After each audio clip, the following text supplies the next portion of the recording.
Hello everyone, in this video, I will walk you through the accessories you will need for Raspberry Pi development. To start, you will need an assembled Mecanum-Wheel chassis.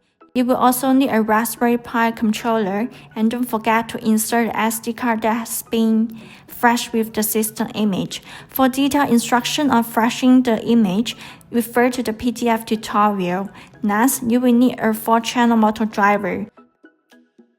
Prepare 4 single-pass standoffs along with the corresponding screws. This will be used to attach the motor driver to the car chassis. You will also need dual-pass nylon columns and some extra screws.